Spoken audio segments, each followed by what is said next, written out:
Oh, howdy all. Welcome to a stream. I usually stream over on Twitch, but this is an unusual case where I'm streaming on YouTube because my plan today is to make a loot filter for very late league in the Archnemesis softcore environment. So this is going to be for people who are running juiced maps, at least tier 16 with an influence, so tier 16 with Eater of Worlds. That's the sort of minimum level at which I would say that this is a sensible filter to use, but I would more suggest it if you're starting to use at least rusted Scarabs. You don't necessarily need to be using top tier Scarabs, but you do need to be using some sort of Scarabs to get maximum value.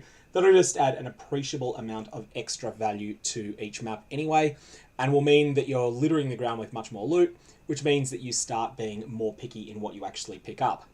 Anyways, I am just setting up my stream at my end, making certain that I can see all of the chat comments. And while we're making sure that that's working, I will quickly go through the underlying ideas. So one of the things that happens in Path of Exile is that the faster you go, the more efficiently you start gathering loot. And that's very, very, very true when you're at Endgame.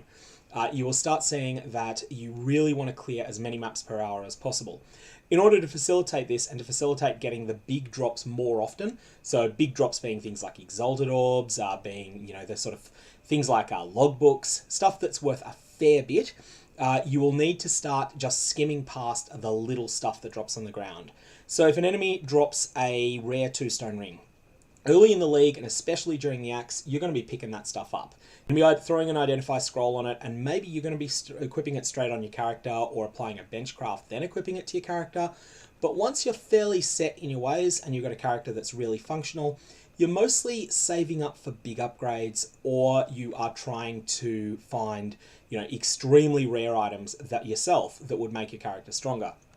And so for that reason, you're not that interested in the 100 best items that drop in every map.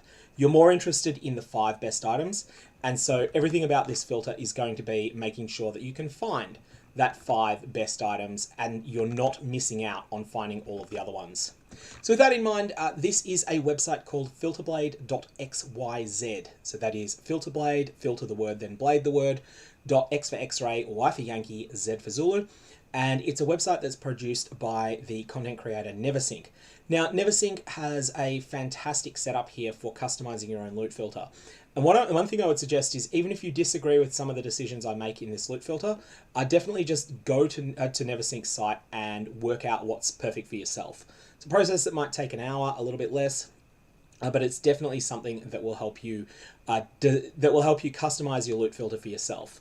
However, I'll go through every decision that I make and why I make it. So here there's a strictness setup. This is an initial starting point for how tight you want it to be on what you pick up. As a broad rule of thumb, anything up to and including strict will show almost everything and will show a staggering amount of loot once you get to late league. These don't end up working well to play with once you're at even yellow tier maps. You'll find that you'll just be spending half of your time identifying loot and then just vendoring it all. And the amount of alteration orbs that you get for doing this is not really worth anything. Very strict is where you start removing some of the things that you might otherwise have considered picking up. So no longer will very strict be showing you things like chromatic orb recipes, or I can't remember whether it's got the 6-socket recipe or not. I think it still has the 6-socket recipe. You won't start seeing things like single stacks of Jeweler's Orbs, single stacks of chromatic orbs. Instead, you'll be focusing on the best couple of % of drops. Uber strict is a huge jump up, where you start removing things like 6-socket items and a whole bunch of things from the drop pool. Uber plus strict is more oriented for people who are running 4 gilded scarabs per map. And also Uber plus strict is not really something you should play with out of the box. You should make changes to it. You should go through it and say, okay, I am running a Legion strategy, therefore I need to modify this filter in order to facilitate the things that I will get more of because I am running Legion. If you want to compare the strictnesses though, this is the way you can do it. And you can see that for instance, in the bottom tiers of currency, you will find Armorers, Scraps, Scrolls of Wisdom, Portal Scrolls, and Transmutation Orbs will show on everything up to but excluding strict. On strict, only transmutes, and on very strict, Uber strict, and Uber plus strict, none of them will show. Alterations from the next tier of currency will show everywhere. And then you start seeing things like alchemy orbs getting removed on the higher tier ones, because the assumption is that you'll need alchemy orbs yourself for your own play, but you'll just simply trade for them because you'll be getting more of these drops. Because you're playing so fast, and that's where your loot filter really helps you a lot. You can still go through all of the various things and give it some thought, but what we're going to do is go through the section where you customize the filter. And whilst this is an important overview, there's a lot more to say as we go through everything else. So we're going to start with uber strict, and then we are going to change a few things. So firstly, we have the common currencies section. I am very happy with hiding all of these currencies. That is not appropriate for every single player, but it is definitely appropriate for me. So we are going to be hiding transmutes, armor scraps, wisdom scrolls, and portal scrolls. We will, however, be able to see very large stacks of these. And so when you do something like a delve, and then at the end of the delve, there's a single stack of 24 scrolls of wisdom, you will see that. And that should actually be enough for you for your own personal use. So I really like this setting to just have everything hidden there. Likewise, same deal when it comes to the mid-tier currencies, except for one thing. I just need to check what the current prices are on alteration orbs. So this is the website POE.ninja, and because I'm in a trade league, I can always just say, all right, if I want alteration orbs, I can just trade for them. Orbs of alteration, very cheap this league, so I will indeed leave them hidden. Chromatics, jewelers, orbs of chance. These are all the low-end stuff, stuff that you probably do use a bit, but they drop in such large quantity that you can just ignore them. Rare currency, we're going to stay exactly the same, except for one thing, and that is, do we want to have alchemy orbs? Alchemy orbs are very, very cheap this league, and I think I want to hide them. So for that reason, we are going to modify that. The way you modify it is by right-clicking and selecting Jump to Rule. And then once you've done that, you can go, all right, what do I disagree with? I disagree with the decision to include Orb of Alchemy here, and therefore I'm going to move it down a tier into something lower. I'm also going to add back all the catalysts, mostly because they don't drop very often, and they are something that I don't really mind picking up catalysts because I tend to get about the number of them that I use, but I certainly won't fault you if you change that. Now, what I'm going to do while we're here is I'm going to look at all of the things that are hidden to make sure that nothing unusual is being hidden here. So Tainted Blacksmith Sweatstones are here for some reason. They don't exist in this league. So Cartographer's Chisel, I'm fine with that. They are stupidly cheap. Glassblower's Bauble, I'm fine with leaving them out because they're very cheap and they're also something that you just don't need many of. Next, there's in mid-tier 2, nothing except for Imbued Catalysts. I do want Imbued Catalysts because, again, you get about the number of catalysts that you want in general. And then everything here in basic tier 1 and down is stuff that I agree with. And therefore, I'm fine with all of that. I'm just going to jump back to the overview, happy that those changes have been made. I don't think there's anything else in this rare currency tier that I would want to change, but we'll give it some thought as we go. I noticed there's been absolutely no comments in chat as yet, or at least I see absolutely none. If people do have comments, definitely fire away, or questions, and I'll answer them at least once every section that we go through. So top value items, everything you definitely want to keep showing, so we're happy with all of that. Leveling currency, we don't really care about. This is for endgame play, so leveling stuff, whilst it's important to get leveling stuff right on your filter, it's not something that matters for everything else. Eldritch currency is next. Now, I want to show all of this, and I just want to make sure because it is quite common for people to hide lesser Eldritch Icors at the moment. However, whilst they're cheap, I still want them because they're probably a bit undervalued at the moment. They can be used in large quantities on various crafts, and as a result, I'm always kind of happy to have lots of them. And it does seem like, even though they're a third of a chaos, they are definitely still showing up on the filter there. So I'm fine with that decision. Other new currencies, I believe, are all fine as well. The Orb of Conflict, Eldritch Chaos Orb, and the Surveyor's Compass. Eldritch Chaos Orb, I think, might be worth a little bit more at the moment, so I'm just going to have a look at this. This is it's in the so-called God Tier 2, so this is the things that are worth quite a bit. I want to make sure that the Eldritch, Exalt, and Annul are there as well. I think that these are worth a bit more than they're currently trading for. These are exceptionally powerful crafting orbs, and I think they're just going to keep going up, especially after some changes that were made recently. Ancient orbs should also be in this tier, I believe, and I'm just checking if there's anything else that really just jumps out at me as things that should probably be singing to me when they drop. All of the tainted stuff that doesn't exist in this league. But yeah, broadly speaking, I'm pretty happy with how this is set up currently. And so I will leave the currency as it is. We can have another quick review of it at a later point. So next up, we have the questions of unique items. Now, unique items are somewhere that this is a very hard thing to tier properly. And broadly speaking, I don't want to pick up very many unique items. So there are the unique items that are massively expensive. So you have things like Aegis Aurora, which is well, it's only half an Exalt at the moment. You have things like Death's Door, various other stuff that's worth a fair bit when it drops. So these are things that have only one base and it's worth quite a bit. Those end up being sort of dropping with a big highlight when they do drop. Tier 2 uniques include a bunch of stuff that's a lot more marginal. So here I want to explain my thought process with Chevron's Wrappings. I had a look at Chevron's Wrappings and it seems like these are trading for about 7 Chaos at the moment. Neversink has them at 9. I believe 7 is about where they are. So they're a few Chaos, but they're not genuinely expensive. Now, this can seem like something that is a no-brainer to pick up. Like, you automatically want to pick this up because it's worth 9 Chaos. You know, that's quite a bit more than a lot of other things you're going to pick up. The problem is that you have to factor in that if someone wants to buy your Chevron's Wrappings, chances are you only have one of them because it's a pretty rare drop. Also, chances are that they're only going to want 1 copy of the item. They don't want 3 of them if you have 3. And so for that reason, I actually don't think it's as important an item to pick up as a lot of people think.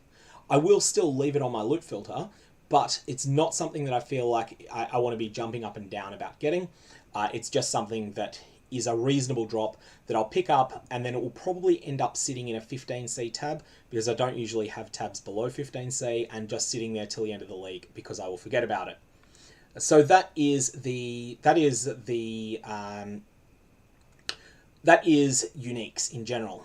And then when we go to the next multi-base uniques, this requires a lot more investigation because these can have items that are much more valuable, but that also have rubbish items as possibilities as well. And you want to have a bit of a look and see when this drops in a map, do I actually want it? So for an Amethyst Ring, I do want that to come out. Even though Ming's Heart and Death Rush, I'm not going to pick up if they drop. Circle of Nostalgia only drops in a single map from a single boss, but Black Flame drops in the Ritual window, and the Ritual window, your loot filter applies to it. So I don't want to hide this item, even though I would otherwise be willing to hide it. So we have to assess all of these. We have the Immortal Will is something, I have no idea where that drops from, but Prism Guardian is fine. I'm fine with always picking up an Archon Shield because Prism Guardian is actually worth more than 15 Chaos. It says that it's 15 Chaos there, but it's actually worth more than that. Fiend Dagger can be Arakali's Fang or Consuming Dark. It's usually Consuming Dark, but it's still something you always want to pick up. Goathide Boots is an interesting one. Abrath's Hooves are really cheap this league for some reason, and I don't know why they're so cheap. They are just such a ridiculously potent and powerful and fun item to use, and they're also staggeringly rare. Like, this is a sort of item that has been 5 or 7 Exalts in the past, and the only real difference is the popularity of it for leveling, because it's one of the best leveling items in the game, as well as something that remains strong at endgame. So that's Abrath's Hooves. Surprisingly, they're really cheap. I could hide these, but I'm not going to bother because Abrath's Hooves are so fun, and it's not going to come up very often. I will do, Daniel. Thank you for the pointer there. Daniel in chat is saying, look for Badge of the Brotherhood, and I will make sure that that's there. That's Turquoise Amulet, 50C this league. It's really collapsed in price, but it is something that means that I will look at any Turquoise Amulet that drops. So, Hydroscale Gauntlets I'm fine with. Martyr of Innocence I am fine with, and again, that is staggeringly cheap. One of the things that's pushing down the price on uniques is the lucky rerolls that are available in conjunction with the Archnemesis mechanic, and also the Shakira Touched, I think it is. Not Shakira, Shikari, I think is her name. One of the god that you fight in Act 9. She has the ability to transform all drops to uniques, and then you can get them lucky rerolled, and that means that you get a strong bias towards expensive uniques, or not necessarily expensive, but high rarity ones. Essentially, it's really brought down the rarity of the top uniques, and this is the consequence. Martyr of Innocence, tier 1 rarity unique, less than 10 chaos this league. Heavy Belt is all about those Mage Bloods. Less than 1 in 1,000 of these will be a Mage Blood, but even if it's 1 in 5,000, that still makes every Heavy Belt that's unidentified on the ground an average of 9 chaos, so you definitely pick them up. Gold Ring can be Venter's Gamble, so we'll keep that. Imperial Staff, you got the staff pieces. These are Harbinger items. You want all the Harbinger items showing because there's a challenge using them. Lacquered Helmet is the Black Sun Crest. That's the only one that can drop normally, so we definitely want that showing. Leather Belt can be a Headhunter. It's almost never a Headhunter. Medium Cluster Jewel is always a Megalomaniac. You have to assess those individually. Longstaff is... I'm not sure what the Longstaff is. Anyways... Onyx Amulet can be a bunch of different uniques. We'll keep that one on because some of them are worth something. Sadist Garb is potentially an Impulses in mapping and a Doppelganger Guys off the Maven. Shade of Solaris is an interesting one. This Sage Wand is not particularly popular to use. It's not something that people generally want to equip as an item, although it can be. It is usually used in conjunction with a vendor recipe that turns it into a Dusk Dawn. And the same applies to the Lunaris Shield. Garakan's Flight's worth a bit. Again, that's a tier 1 rarity unique. Solaris Circlet has Gale Sight. I have no idea where that drops or why, but the items just so... These items are so rare that they're never going to annoy you. Small Cluster Jewels, this can be the Interrogation. This is actually something that, because the Interrogation is worth so much and it's the same rarity as everything else, I'm going to up tier this. So Small Cluster Jewels are being up tiered. In fact, I'm up tiering them to tier 1. So most of the time, your Small Cluster Jewels will be rubbish, but one time I think in 6, it's going to be a 7 Exalt item. That means that on average, they're going to be an Exalt and more. Hey, Wild Aussie. Wild Aussie is fantastic. He's someone that you should definitely check out over on Twitch. Plug your own Twitch stream over there as well in the chat, Wild Aussie. It'd be great to pop by at some point and say hello to you again. Okay, so we're going to put all of the unique clusters here because of the chance of getting the Interrogation. It's multiple Exalts. I want that to sing when it comes up, even though you're often going to get that and be disappointed. Saints Orbit can be Doriani's prototype. Yeah, I'm pretty happy with this setting so far. Maybe there'll be the odd thing that is wrong. This is wrong. Asphyxia's Wrath. Asphyxia's Wrath is not worth 5,700. This is one of those cases where people mess around and troll over on the POE Ninja site, and you can see that it is actually a 1C item, and it's a completely wrong pricing that's coming up. However, Rigwold's Quills will sometimes drop, and so for that reason, I will leave Rigwold's Quills on. It's just, it feels wrong to remove that item from there, even though it's much cheaper than it's ever been before. And yeah, I'm pretty happy with everything else there. Unfortunately, with the Topaz rings, the various all-exclusive drops for the various rings cause some real problems with tiering of uniques, and we're just going to have to leave them there. Okay, so boss drop uniques can stay exactly as they are. These can sometimes be a little bit annoying because you're not going to know which one it is, and this results in a bunch of items showing up on your loot filter that you probably don't want, which is annoying, but there's nothing really that can be done about this. Like for instance, if you hide Chain Belt, you cannot stop it from hiding Coward's Chains, which is really frustrating. Unique jewels, show them all. You don't necessarily need this filter to sing for these, but there's a bunch of expensive ones. Your loot filter cannot tell the difference between them. Next, we have all of the budget uniques. Here, we're just going to have a quick look and make sure that nothing genuinely really expensive has been hidden here. So Zoph's Heart, for some reason, is showing up as being a dumpster tier item, but that's fine. You would always check your loot filter after Zoph, so that's okay. Also, this is stuff under 5C as well. So stuff in the 5C range can be hidden because late in the league, you probably can't be bothered going and selling a 5C item. You're not going to jump out of your map. And where here you've got the Torrent's Reclamation, which is more than an Exalt, that is not something that you need to worry about hiding because it is a upgrade item, so you have to apply one of the Harbinger upgrade scrolls to get it. It's never going to drop from an enemy. Now, these cloth belt pieces, however, these are an exception. Anything with piece in it, so if I can just do a search here maybe, or do I have to go manually through it? I think I'm just going to move all of these to tier 2. This is because of the recipe that exists for them. The recipe, the challenge to assemble a Harbinger unique. That's something that's a little bit odd this league that needs to be fixed in there. Sacrificial Garb is Atziri's Splendor, which people always jokingly call Vendor the Splendor. And unfortunately, it is not a very good item anymore. It never has been, really. It was pretty disappointing when it came out. Yeah, I think I got them all, so I'll leave that there. Okay, so that's all of the other uniques. Then there's all of the genuine rubbish ones here. A very quick once over to look and make sure that there's nothing that I know is valuable here. And otherwise, I'm just going to trust that the pricing has been set up correctly. Note that if you're playing in solo self-found, some of these are uniques you will genuinely want. So for instance, there is a unique called Obliteration. It's a wand that has multiple uses in SSF, both to actually equip the item and also to varl it in order to do some various vendor SP shenanigans. You need to get one of them from a Divination card and brick it to, that's turning on a level 2 character, brick it so that it becomes a rare item.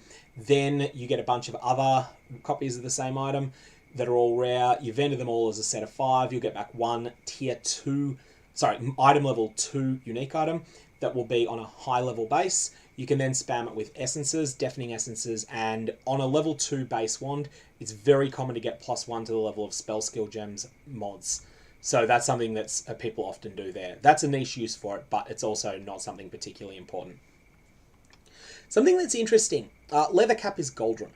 Goldrum is an item that I'm not going to pick up myself now, but that I would not fault anyone for modifying their filter to put it back in. The reason for this is that a well-rolled Goldrum will often sell if you list it at 20C. And that's not because it's worth 20C. It's because the people who are leveling an alternate character don't care that they're paying 20C for a 5C item because they know you'll respond.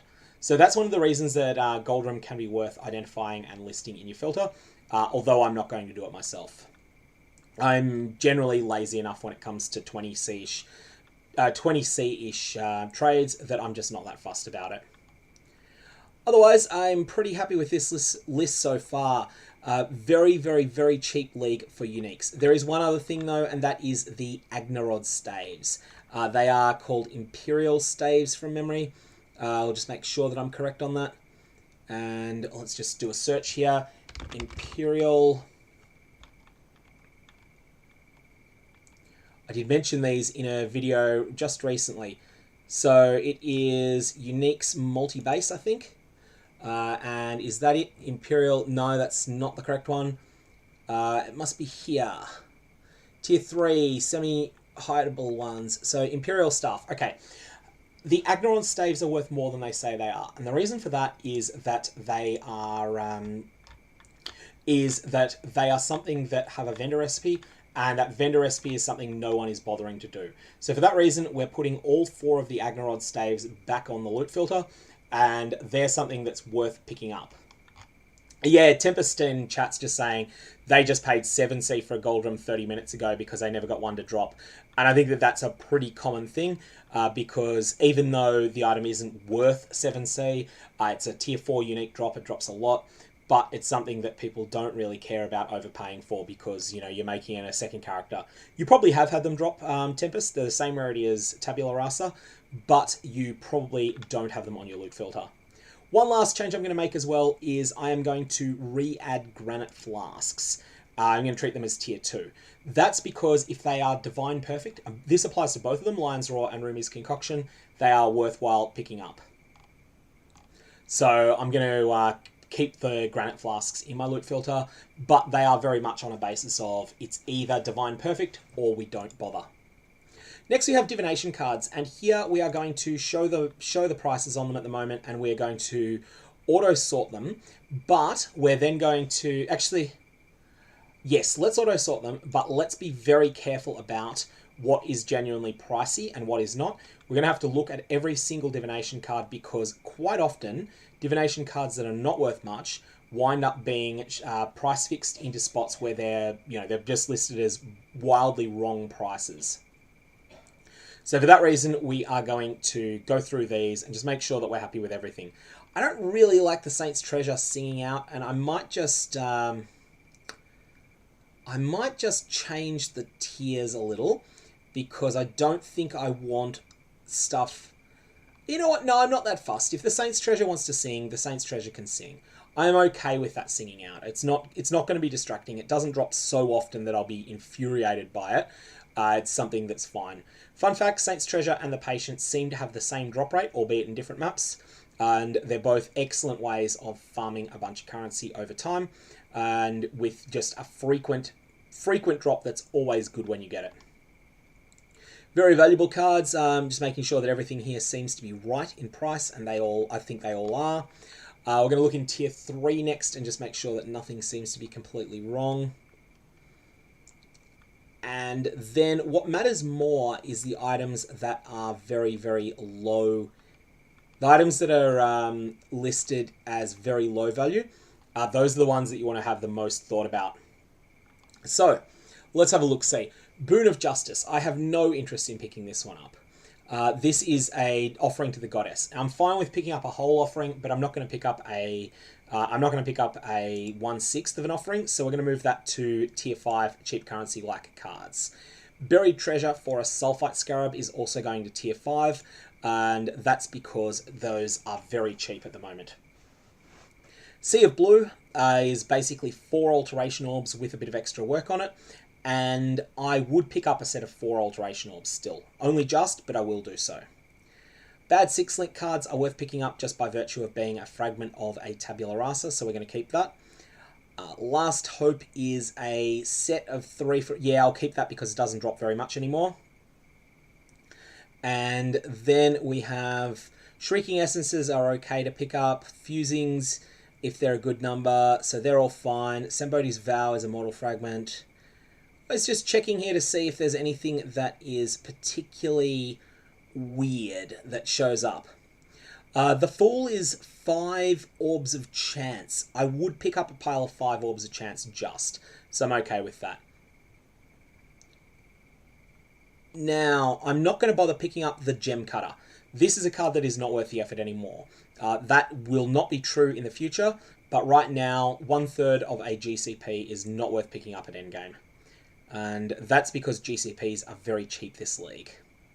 A side quest can't drop currently, so it's not a problem to have it on the filter. And everything else here seems to be okay, I think. The Master Artisan is pretty marginal. That's something that you could easily skip, but I'm not that fussed about it. It doesn't drop all that much. Okay, now the stuff that's being hidden. The Unexpected Prize is an... Yeah, that can stay hidden. These all need to be thought about because these cards are not going to show up on your filters anymore after this, and you want to decide where they're going. So, last one standing, Azri's Disfavor. That can stay on the ground. Price of Protection. This is a card of mine that is getting changed. I'm going to show this, and the reason I'm going to show this is because there is an upcoming change to the card, which I don't think is going to happen until 3.18. But if it does happen in 3.17.3 or something, then it's going to make it worth a bit more. Prejudice, I definitely want to see this. This is a high variance div card. This is the sort of thing that will have a premium price for bulk, so that's going into tier 3. Earth Drinker is a set of 5 for a Granite Flask. This is a no. I'm not picking that up. I will pick up a Granite Flask that drops, but I will not pick up this one. And the Master is Bisco's Collar. I don't know what that item is worth at the moment. I think it's worth less, but we will just make sure on that. Bisco. Poor Bisco's Collar is only 3C at the moment. I'm not picking that up. Coruscating Elixir div card I think is worth keeping because Coruscating Elixir is seeing more play now. Poet's Pen doesn't drop much, but it's such a fun item that I'm going to make it visible. Guardian's Challenge definitely should be visible. I think I just put it in tier 2 when it should have been tier 3. I'll fix that in a sec. The Jeweler's Boon I definitely want to show. This card I've had great luck with giving me reasonably good crafting bases, and it's something that drops in a few different places. So I just accidentally put the Guardian's Challenge into the wrong spot. That belongs in tier 3. Guardian's Challenge, though, is definitely not a sub 2C card. So I definitely want to pick that up. Now we have the stuff that is considered rubbish. So tier 5 currency-like cards. And I agree with everything here. These are all things I'm not going to bother picking up at this point in the league. Cheap cards here, again, you've got to look through these because often cards get price fixed and wind up here. Humility. This is a currency-like tier 4 card. This is getting shown for sure. And the reason it's currency-like is that it gives you a tabula rasa, essentially. Heterochromia, I have a feeling, has reasonable outcomes, but maybe not for late league. And just having a look, see if there's anything else. I know most of these pretty well, so there's been a huge buff to Vaal Temples, so I might put the Divination card for Vaal Temples back in. Looking for anything else that we've got in here that needs to be shown. You could conceivably have the Agnerod Staff card, but I'm not going to do so at the moment. It is an option. The Wretched needs to be shown. The Wretched is a high variance card, and people will look for large stacks of them to turn in because they'll pay a premium for bulk. So the Wretched is a card you never want to hide. Otherwise, I think we're looking pretty good here. Arrogance of the Vaal would have been worth picking up in previous leagues. Yeah, Peanuts. Yeah, this is live. This is live stream. Vanity we're going to keep, so that's going in there. And I'm just looking to see if there's anything else that we want to save from here before we go onwards. The Easy Stroll is only a set of 2 for an 8 mod map. 8 mod maps are pretty good, so I'm going to keep that one.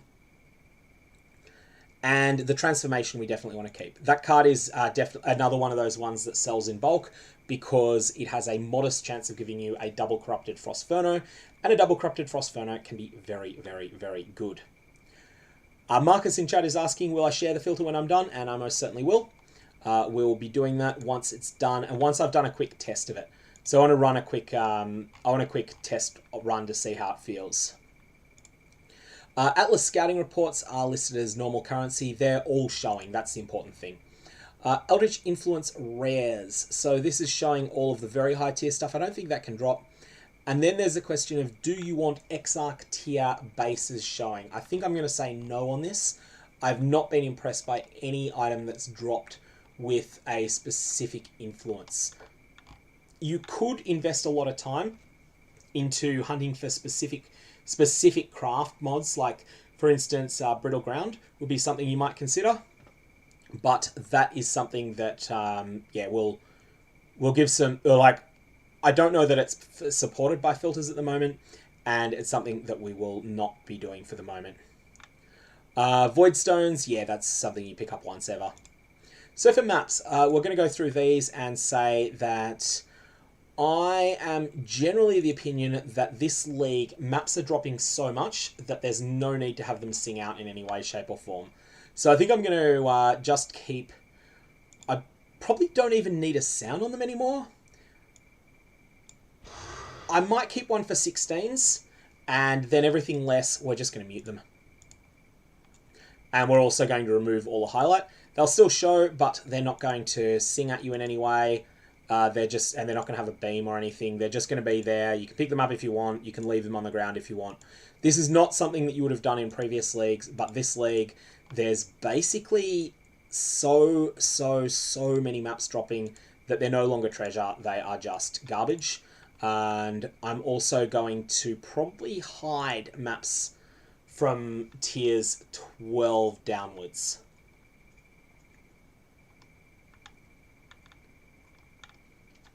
Yeah, so there's a comment in chat from Playthrough that it's usually more worthwhile to buy bases with high tier implicits you want than to roll them yourself. And I'm presuming that this is referring to the Exarch items and the Eater of Worlds modded items. The thing with that is that looting them yourself is going to give you a lot of different items, whereas trading for one, I think you're right to trade for the specific ones you want, but I don't think it's so valuable to actually show everything. unless you could show only the very best implicits or the most widely used ones. If you could show just the most widely used ones, that would be a very different matter. And then in that case, I would say, yeah, I would show those and make sure to fit them in somehow. But as it stands, I don't think there's much point in showing them. Instead, if you're looking to craft something, yeah, start with a base like that. Unless you've got a, unless you're going to be working on something like an incursion modded item or something along those lines.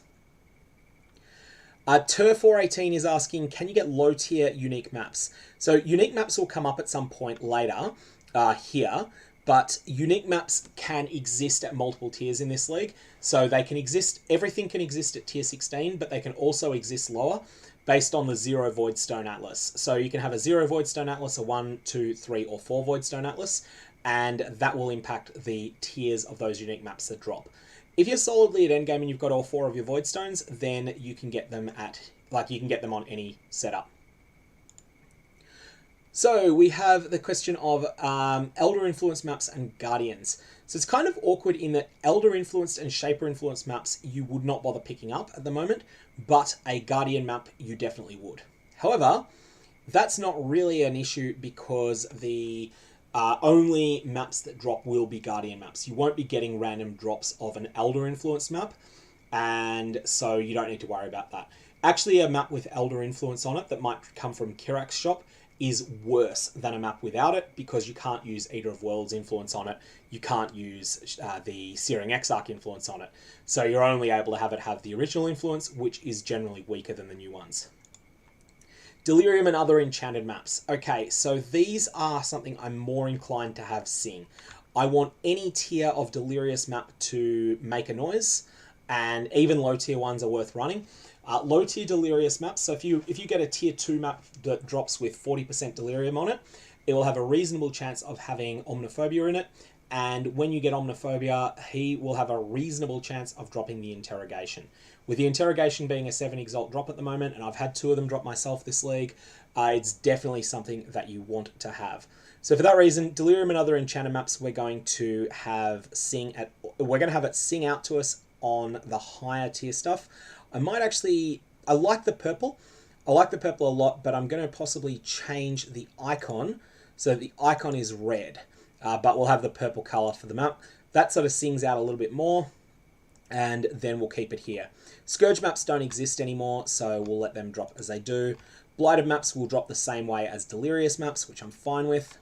And low tier Blighted maps we still want to pick up, but they're not particularly lucrative.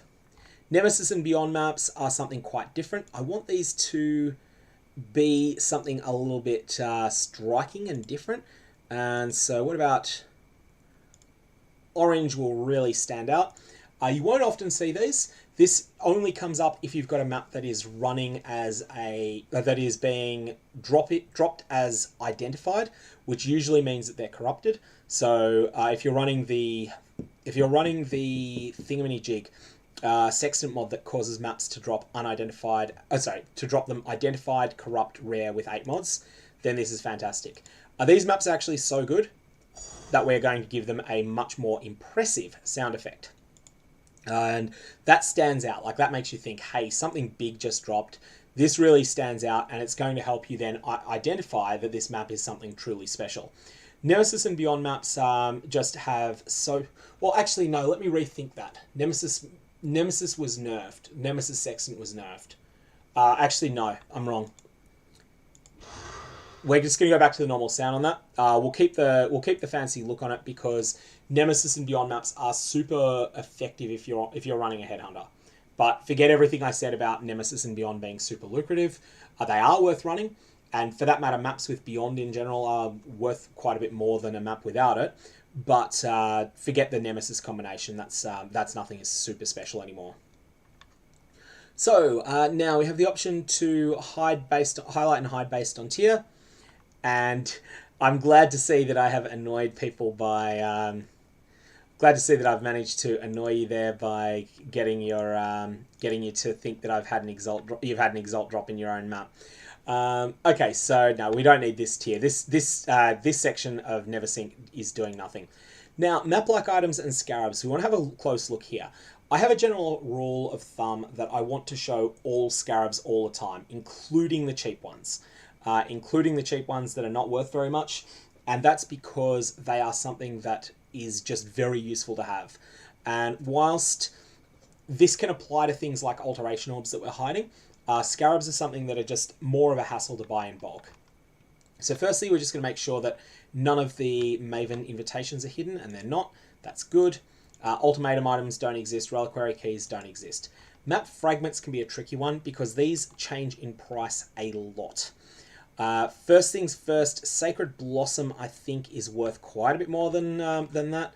If it's not, then well, it may just be that it's impossible to get a price tag on it. But we're just having a look to see if there's anything that stands out here as this should be worth a bit more than this. Mariketh emblems maybe, or are they in the... They're there. What about Timeless Mariketh Emblem and Unrelenting Timeless Mariketh Emblem? Are in different spots there, but that's fine. I'll trust that that's correct. Blood-Filled Vessels, these are probably a tier 2 drop. They're worth a little bit more than that. Escher's Breachstone, Fragment of the Chimera, all the various fragments, all immortal fragments. That's important that all of them are there because you do need to get them all at some point. Lower Timeless Emblems and lower Breachstones, that's ideal. Here we've got the tier 4 section, and I want to show Divine Vessels because those don't drop very often and they are an absolute pain to need because there's just not many people that sell them in bulk. So that's the reason I'm re-adding Divine Vessels to the filter. There's something that you don't need very many of, but you do need some of. Sacrifice Fragments, going to leave them hidden unless they're stacked in big numbers, and I'm pretty happy with this. So this is if they're dropping in a stack of 3 or more, they will show up, but they will not make a sound. That's fine. That's more than enough of them. So Scarabs come next. Firstly, we're going to show prices and we're going to auto sort them. That's going to put all of the best Scarabs together. I'm not sure that I like this. I actually reset the tiers on this, so we'll go back to the default, and then we're going to configure this because we don't want it to be 10. I want this to be 30. And we will say done on that. Now hopefully, when we auto sort, this is now working. Excellent. That's what we want there. So there's a good comment in chat there by Gamers vs Games saying that they're reminding me about the existence of the Divine Vessel recipe. So the Divine Vessel recipe is you vendor 1 Divine Orb plus 5 Flasks, and in exchange you'll be returned 5 Divine Vessels. This is a very useful recipe in solo self-found, but it's also a hassle because you've got to pick up 5 Flasks. For that reason, I'm going to leave the Divine Vessel on, but definitely consider that comment because you might decide that you want to go a different way to me on that decision. Okay, so now we've got the middle tier Scarabs here, and a bunch of these are just so cheap this league. You know, Winged Breach Scarabs, 22C this league. Absolutely crazy the amount that you can get out of some of these. But we're going to leave this split up as it is. The main thing we want to do is make sure that we are showing everything, and we are showing everything. I do not want to hide any Scarabs. Eternal Labyrinth offerings. I am going to show these stupid things, but I'm going to have no sound on them, and that's exactly what we want. They're just going to be there. I can pick them up, and that's because they drop in a bunch of places you don't expect, and they are something that sometimes people want in big bulk. When there's a good Labyrinth, you can then do that. Simulacrum Splinters, show them all, please. And we are, but we don't need a sound on singletons. Do not want a sound for a single Simulacrum Splinter. I do want it to show up on my filter, but I don't want it to make a sound. Next, we have the question of our various splinters, and the key one that I wanted to check was Ulnatol.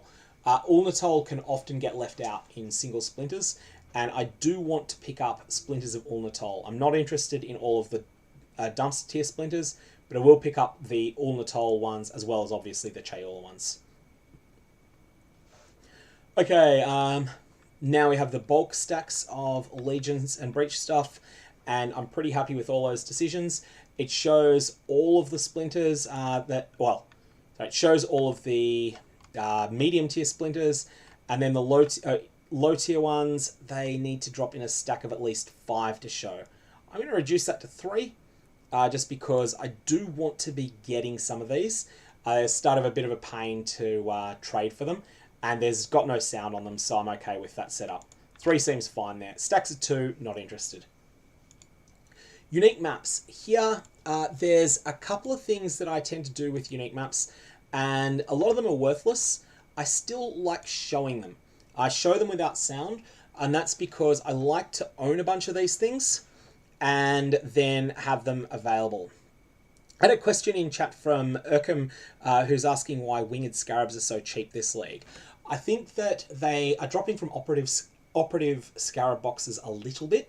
They're pretty rare, but they do drop from operative boxes if they're rolled certain ways. Then they can guarantee a Winged Scarab, and that just puts just enough in the economy. Then there's the people who are spamming Heist all day, and they're generating them as well. Heist drops a bunch of Winged Scarabs as reward, or not a bunch, but a few Winged Scarabs as rewards for currency heists. And so there's a few other things that can give them. I think there's just enough sources. And then there's not that many people running ultra juice strategies. There's lots of people running semi-juice strategies, but not ultra ones.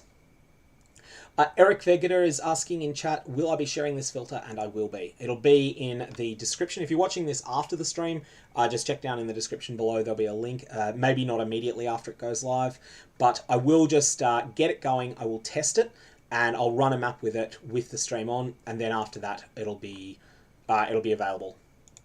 Okay, so heist contracts, making sure that everything shows. Reason you want everything to show in contracts is because these things sell in bulk. Even if you've got no interest in doing heist yourself, you definitely want to pick up your contracts. When you've got a couple of hundred of them, then just go and sell them all. Unique contracts are worth a lot less, but, well, some of them are worth pretty much nothing, but they're still okay. Custom contract rules doesn't apply. Blueprints are worth quite a bit more. I like these things to sing when they drop. So here comes an Exalt noise, everyone. We are going to set them to have the Exalt tier sound, and we are going to set them to have a really sharp background that jumps out at you and that you cannot possibly miss. And that is because these things are worth quite a bit. Now they vary. These are like logbooks. They vary in price from 20C to 2 Exalts, and that depends on whether they're fully revealed or not, and also on a few other things that can be different from one blueprint to another. But blueprints are all going to sing. If you wanted to be more strict on these, you could make it so that only the 2 types of blueprints that can drop gems that they sing out to you, and that the rest of them are Divine Orb tier. And I certainly wouldn't fault that decision. I'm not going to do that myself. Custom blueprint rules. I don't know if you can make it so that they jump out at you if they've got a number of wings. I don't think your loot filter can tell how many wings are revealed. And when it comes to expedition logbooks, we want these things to sing as well. These are getting an Exalt sound again. So there goes another Exalt sound for everyone who's playing the game during the stream. You can get fooled that something massive just dropped for you. So high tier logbooks, we're going to have these things jump out at you like crazy, and there is a minimum tier option here.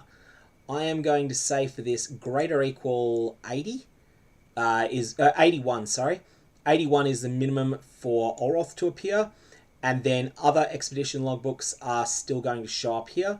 So they're still going to appear, but they're going to just have a more subdued sound than the ones that trigger this by virtue of being level 81 plus. Okay, next we have the question of what rare items do you want to show? And firstly, we're going to have a look and see if there's any specific bases that are worth picking up.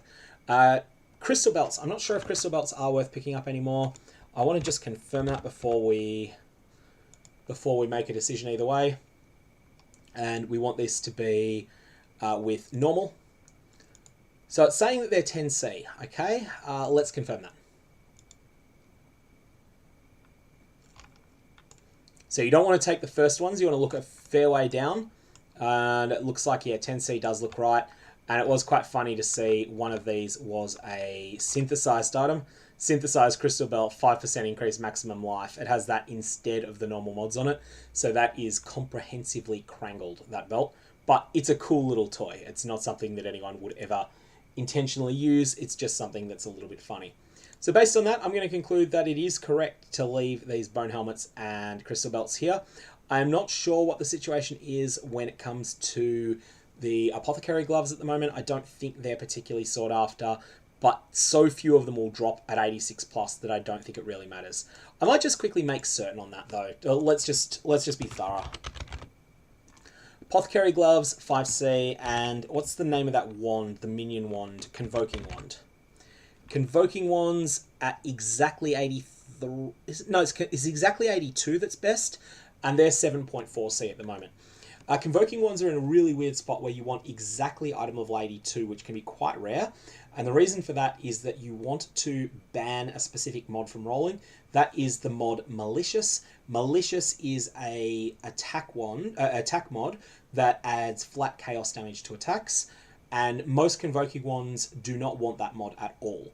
So if you have one that's item level 82, you can use certain crafting methods by virtue of the fact that Malicious is item level 83 plus, that automatically exclude that and make it much more likely to roll +1 all skills and also +1 minion skills. But that doesn't work on an item level 83 plus.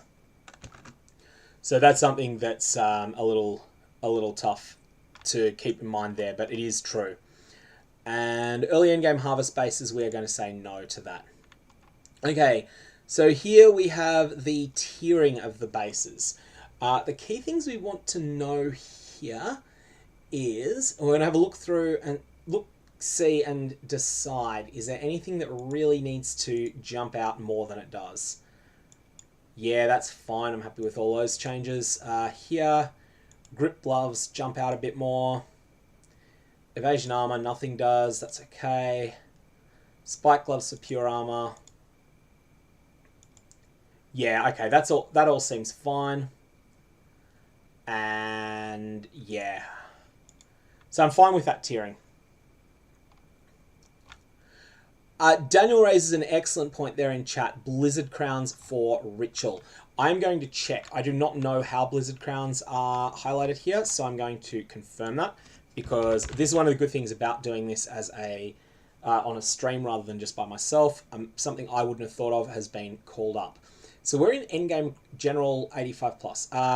Every single ritual base type that is rare or lower is singing at the moment. So that's okay. Now let's go back to where we were. So that comes up as a separate spot, but it's good to know that that's something to think of. So tier 1 item level 86 normal bases, yes, I'm fine to show these. I don't think we want to show 85s. We're basically at that point in the league where rare items have to be pretty special to loot. Ultimately, the only rare items I can think of that I want to loot in item level 83 zones, so item level 83, 4, 5, basically it's just breach rings, really. Stygian Vice if it's 86, breach ring 83, 84, 85, 86, and maybe 82. And then there's, yeah, weird stuff like Blizzard crowns. I think that is basically it in the current state of the game. One thing I will say, though, on Daniel's comment about Blizzard crowns is that Blizzard crowns are in a sort of weird spot right now with no access to item level 86 versions of them or 85, and also with the Eldritch mods existing. Just generally having implicits, special implicits on helmets is a lot weaker than it used to be. You can certainly still make outstanding items on Blizzard crowns, but they're not as overwhelmingly better than everything else as they used to be. So the only things we are going to show are tier 1 crafting bases, item level 86, and I am fine with that. Tier 2, everything is hidden at 86. Tier 3, everything is hidden at 86. That's all fine. And let's just make sure that we haven't missed anything out.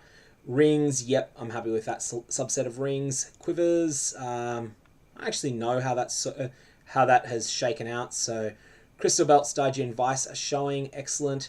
Vanguard belts are surprisingly good, and honestly, I'm just thinking, are Vanguard belts sellable at the moment? Like they're genuinely good. They're not sellable though, so I'm gonna leave them off. You'll notice that they are listed at like 3 or 4C there. They're a little bit better than their price indicates, but that is still their price. So I think I'm pretty happy with how that's all that's tiered out now. So that's rare items covered. Now, perfection-based types.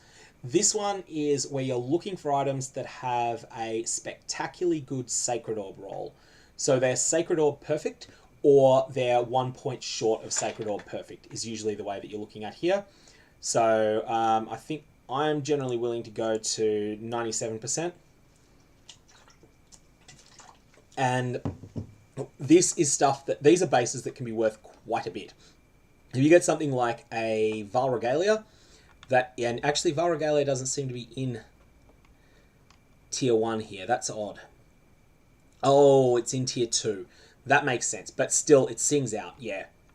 Okay, so I'm actually okay with these being even 97%, because that'll be 1 point off Sacred Perfect on a lot of these, and that is fine. So yeah, Val Regalia is an excellent pull if it's Sacred Orb Perfect or very close to it, and especially for item level 86 plus. Perfect Armor tier 3, I'm just looking if there's anything that might be worth putting in there. I don't think there is. You could conceivably have Supreme Spike Shield, maybe?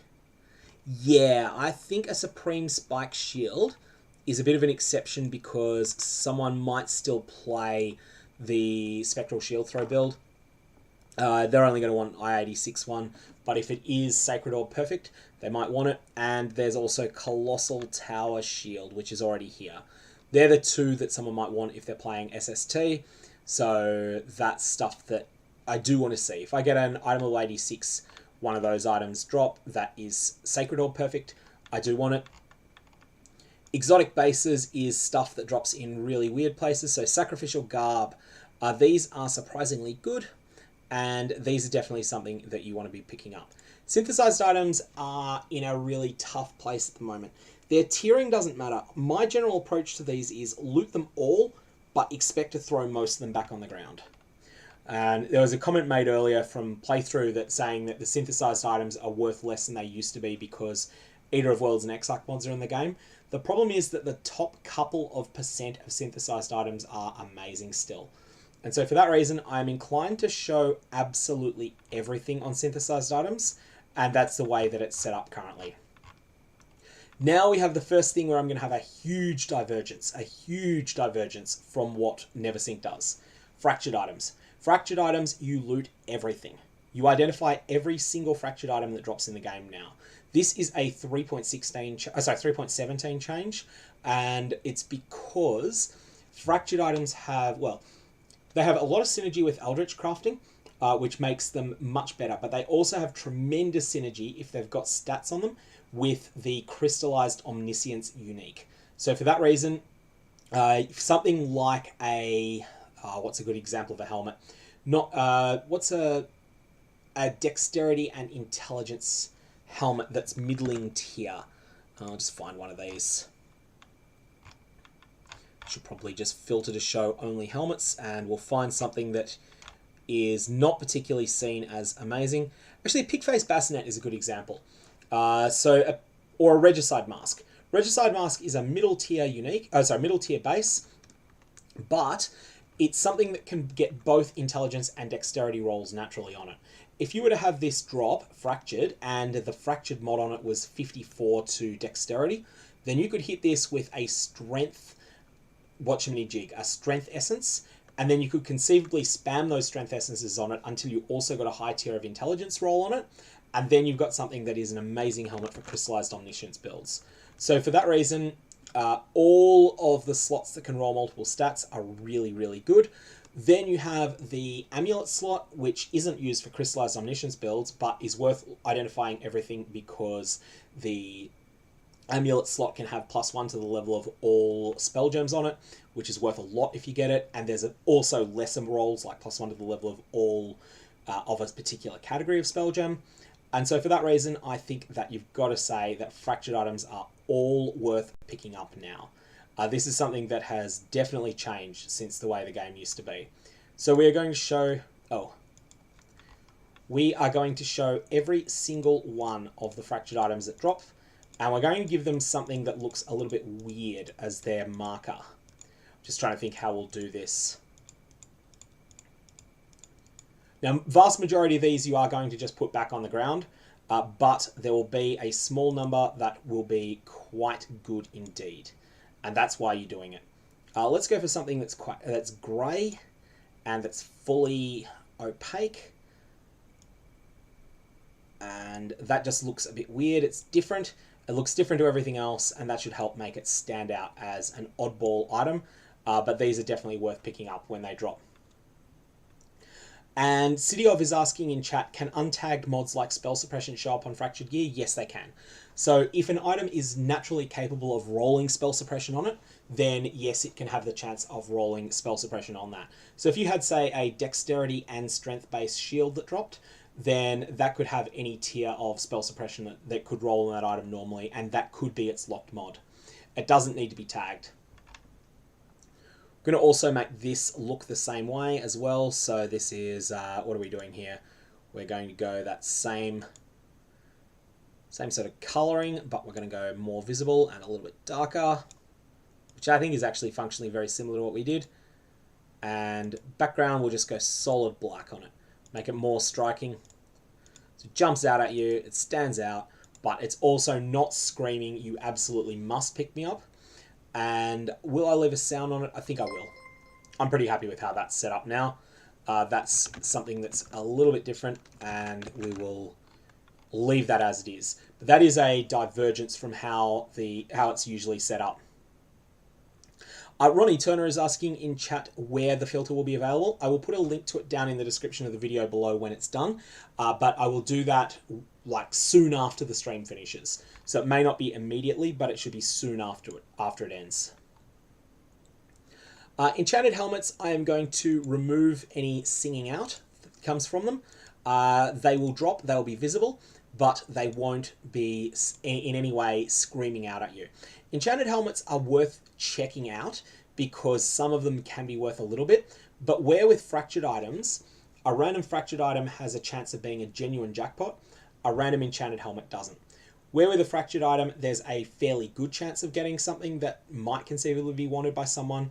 With enchanted items, it's a very low chance. So I'll have a quick look over them, but I'm less inclined to make them stand out than I am with fractured items. That's changed. That used to be something I would be much more interested in looking at enchanted helmets, but they have become so common lately that I'm just not really interested in them anymore. Heist enchantments, on the other hand, these are much more special, so we'll have those singing out. They won't drop in normal gameplay though. 30 quality items are an oddball, and this is something which you can look in, which will drop from a couple of specific league mechanics. Broadly speaking, I do not show these. However, 30 quality items, there are cases where you might want to show them. In fact, what I'm thinking we might do is, how many of these drop? If there's like, no, I'd only be willing to show, I'd only be willing to pick these up if they were very good. They'd need to have a little bit more going for them than being 30 quality. 30 quality plus unique, I would generally pick up, but I don't know if there's a setting for that, and I'm not going to try and figure out how to program it myself. Double corrupted items. These I want to look very different.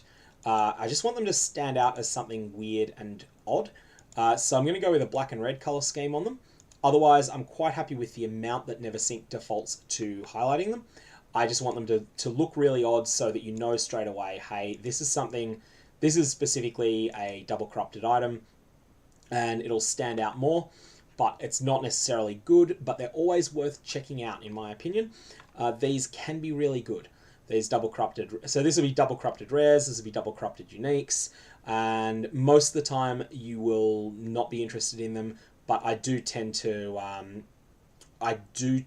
to like having them. So there's a comment from Gamers vs Games in chat that the 30 quality items are very rare. Depends where you're running. If you're running Heist, they drop all the time. If you want 30 quality, it's usually an armor, so you want it to be item level 86, and that's true. That would be something that's not going to drop in Heist. And I'm just thinking where you would get an item level 86 30% quality item, but mostly it's unique items where 30 quality tends to result in them selling a bit more, and that's often just because the 30 quality makes it more likely for the item to 6 link. Weapons, you often want exactly item level 82, exactly item level 83. Like, you can want exact item levels a lot of the time with weapons, and that can be a really tricky thing to juggle around. Okay, 5 links we are not interested in picking up. This is endgame. This is not, if you're leveling, 5 links are a bonanza to get. They're one of the best things you'll find. But when you're solidly at endgame, you're just not interested in them. There's no particular reason to pick them up. They don't sell for enough to be worth your time picking up. Okay, so we have Expedition Ward Bases. Yes, we want to show these things. Especially right now, they've gotten a lot more valuable in the last couple of days, and especially if you're willing to put some work into rolling them. Grasping Males, we'll have them sing out, but they don't drop in normal play. They're something a bit more special. Ritual base types don't drop in normal gameplay. Experimenter base types don't drop in normal gameplay. Heist Trinkets will also sing. All this stuff is singing, that's all good. Replica uniques, everything, you're going to pick something for a reason, so I'm happy with everything singing out there. Betrayal Veiled mods. And this all seems fine. It's quite strict, and that's fine because I think most people that have any interest in veiled items will have them all done by now. I won't fault anyone for picking up boots that have veiled mods on them, because boots can get really good mods, and they're just commonly really good just by virtue of having speed increases on them. So by all means, pick them up if you're interested. Abyss Socketed Rares are a total disappointment.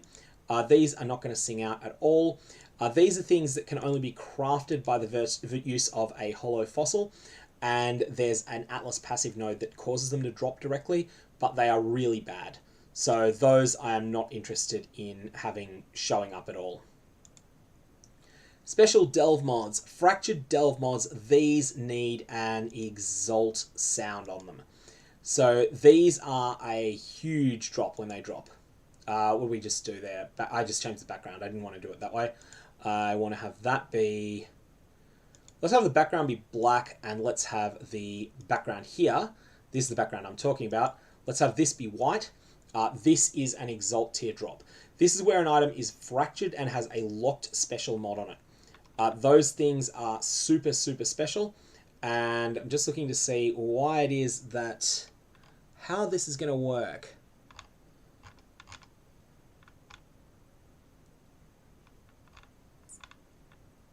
I'm just going to trust that this is configured correctly. I'm actually not sure that this is. I don't see why these are fractured. And... Anyways, I want them to sing out. If this is configured correctly at NeverSync's end, then this will make them sing out when a Fractured Delve mod drops. These are the bad Fractured Delve mods. These have not aged well, and they are terrible. They can stay on the ground. Blight Anointed items can show up. That's fine. That's an unusual drop. Doesn't drop in normal gameplay. Incursion mods are more tricky. So, Guatzalides, let's just see exactly how this is configured currently. So, Metardals has a few mods on it. Incursion caster mods only on good items. Incursion summoner mods are not showing because I think they're quite bad, aren't they? No, they're not bad. I kind of want them to show on wands. I think. I've just got to figure out how to make this work. Incursion items with incursion magic items are an oddball, but these are actually better than they've been in the past, I think.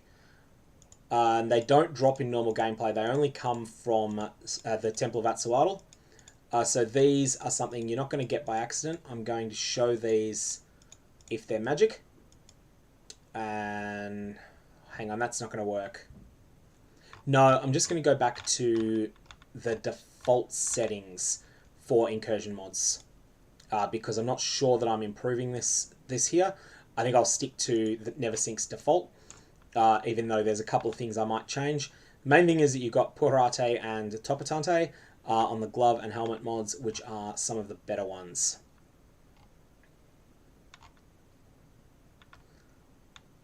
I will then show all other incursion items with no sound. So if it's not already shown by something else, this setting here is going to make it show up with no sound, and then you can just quickly assess, what do I think of this? Do I care or not? And then you can go, yep, I'll pick it up, or I will leave it on the ground. Incursion items just have that potential to be quite good, and they're also something that can be crafted a lot more in this league than they've been able to in the past. Bestiary mods are generally complete and utter rubbish. Essence mods, these are dropping too much at the moment, and I'm just trying to think how I would tighten this. I will still have them show because they can sometimes be alright, but I'm going to depreciate the interest that they have in them. So this is items that have a mod that is Essence exclusive on them. Most of these are rubbish, but you can get something like a 58 to a stat or something along those lines that can be quite good. So that's just something that will sometimes make an identified rare that's pretty solid. Talismans, they can all stay hidden, which they are, unless they're exceptional, unless that's overridden by the changes that are made to show your... unless their hiding is overridden by the showing of identified items that's put in. And warband mods are pretty bad these days. Flasks. Flasks that are level 85 are in a weird place. Here, I want these showing without sound, and that is because I'm level 85 flasks actually sell. But I'm only going to show the ones that drop maximum quality. And that is because these are, otherwise will show up too much. So what I want to do here is configure it so that I don't see every flask that drops, because then you'll get swarmed. But these do sell pretty steadily for 7-8C a lot of the time. They're sort of like breach rings, except worse, in that they sell for a bit and enough to be worth bothering with, but they are a pain to pick up because so many of them can drop. However, while breach rings are worth the hassle, for these I'm just going to pick up the perfect quality ones. That just minimizes the number that appear. High level flasks I-84, 82 are going to get left away, as are life and mana flasks. No interest in picking any of them up. And utility flasks of a low level, no. Now, jewels. We have normal jewels we are not going to show anything of. You can show jewels that have specific mods on them, and that will be in this section. But what we're going to do is we're going to show jewels that have at least... hang on. Jewels with corrupted implicit. Yeah, so we are going to show jewels that have at least one mod that's got a reasonable chance of being good and that are corrupted. And we're just going to show them. They're not necessarily going to be great. Next, we've got the option of showcasing a jewel that has certain mods on it. And here I think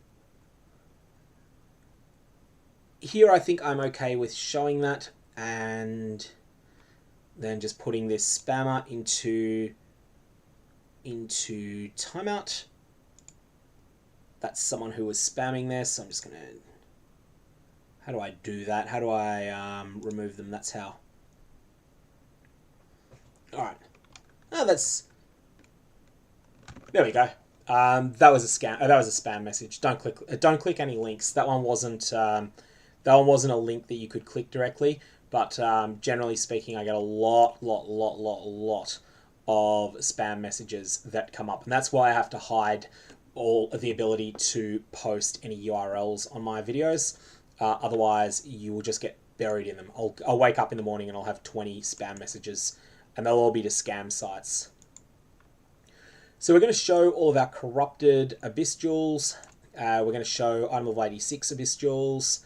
And I'm not going to show anything else for Abyss jewels. You can show item level 83 Abyss jewels. It's not a bad choice to do that, because item level 80 ones that drop rare will be well rolled if they drop from an Abyssal Trove. So you can do that, but I'm not going to bother doing so. Cluster jewels are in something that you should never hide any of them, and that's because the economy can just be wild on these things. Absolutely and utterly wild at times. So what we're going to do is just have a look through and see what the current setup is here and what's worth a lot currently. But I'm just making sure that the things that I don't have a specific rule for will not be hidden. That's the main thing I want to factor in here. Nothing is going to be hidden on cluster jewels. Just things will be more or less highlighted. So I'm looking for things that are hidden currently, making sure that there's nothing in that category, and then we'll be fine with everything else. So cluster jewels, good enchantments. And again, that seems to be all fine. Show, disable, disable, show, disable. Nothing is being hidden yet. And we will just keep rolling down this screen.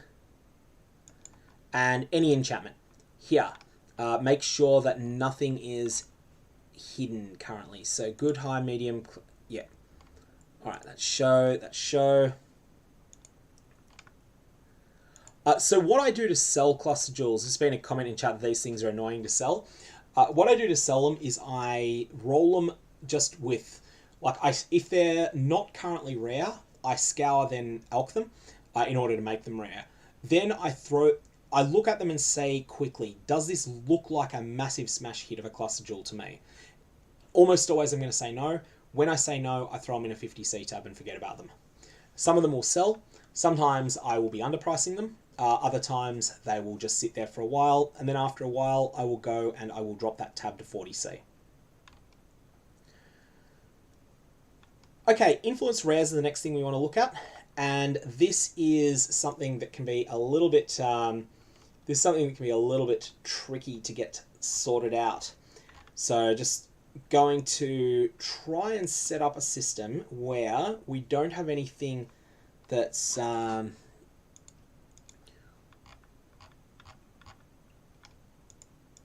it's sort of hiding more than I usually like. I'm just trying to get a sense of how it's set up currently. So we have tier 1, tier 2 shows only 86. So it's mostly showing 85 stuff currently. Hey, Henrik. Look, Henrik is just asking in chat, is there a way to unbrick your filter after not playing in a week? You can, if you're playing if you're solidly at Endgame, if you've got all 4 of your Void Stones and you're often running Scarabs on maps, then in that case, you might want to use this one when it's finished. Otherwise, you can just start with a Neversink base, but make sure you add Breach Rings in. Breach Rings are really, really worthwhile having in there. I'll have to add them in a sec. Identified mod filtering, I don't think we're going to... Well, I'm not going to mess with that. I don't understand that setting, so I'm not going to mess with it. Skill gems, I broadly trust that Neversink's got this right, except for one thing, and that is high quality on traditional gems. So, let's just have a look and see what we've got here. Quality gems. Over-qualityed 21 plus gems are worth singing out. Level gems, that's fine. Level gems max 20 of 20. They are not really worth showing anymore. And where do we have our endgame gems? Val and normal gems. So how do we show our 20 quality gems, I wonder? Oh, that's in the vendor recipes section. Okay, so we will come back to that. We need to go to the vendor recipes section. I want to stop the highlighting of quality gems. I will pick up 20 quality gems, and that's going to be it. And that's been because the game has been changing so much. Oh, that got fixed, Ambivalent. There was a bug that was active after 3.17.2 came out. I think GGG fixed that after about 18 hours or so. Valuable linked items. 6 linked body armors, yes, sing out. Weapons, sing out. And then we have 6 socket uniques are an interesting case. 5 linked uniques are something as well. 5 linked uniques are in a strange place. I don't want them to sing out, but I, broadly speaking, want to pick these things up. These are something that will sell to late starters in the league, and they will sell more than you expect them to. So I like picking up 5 linked uniques that drop and listing them in a 20C tab. A number of them will sell. 6 linked uniques are the same. 6 socket uniques also tend to show, and the reason for that is that a 6 socket unique is something that you can then throw a few fusings on, or someone might buy off you because they want to throw fusings on it. Metamorph samples always show, so that's fine. Faded uniques are all fine. Unique exceptions, Tabular and the Squire are set up properly there. So this is 3 white sockets shows up Squire. Tabular is 6 white sockets. 2 socket Abyss uniques stand out, excellent. Double corrupted uniques, these should look different to that.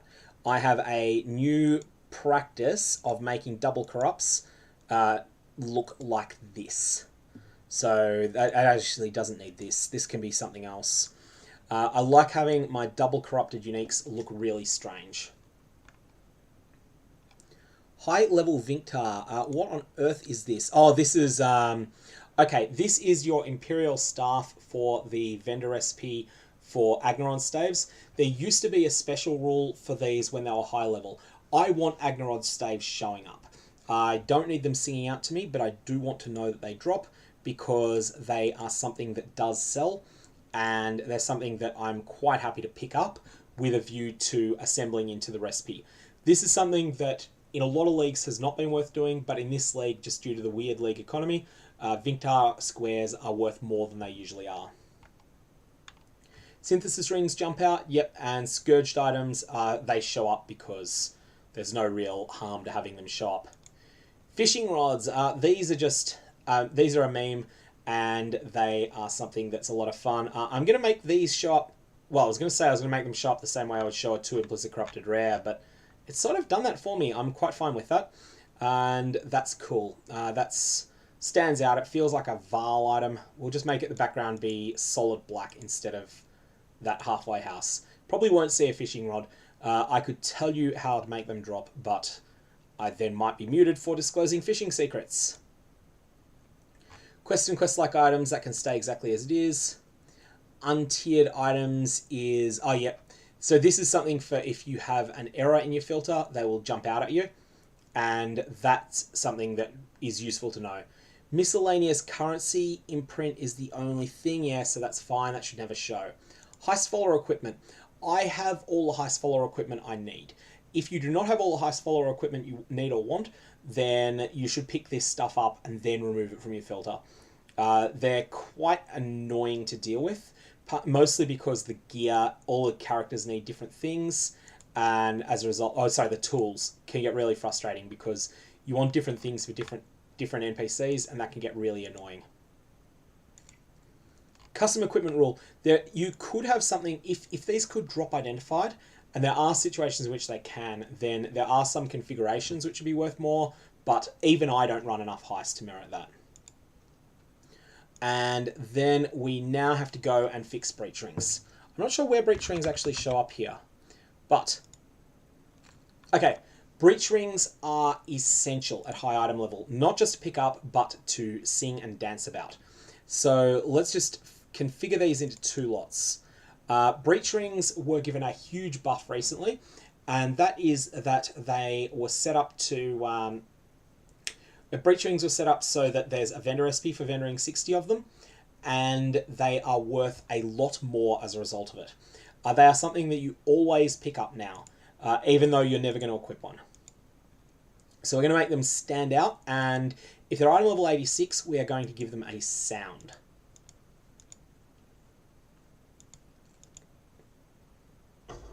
I'm just looking for the right sound. Alright, there we go. For item level 86, we're giving them the same sort of markers that we would give for a Divine Orb.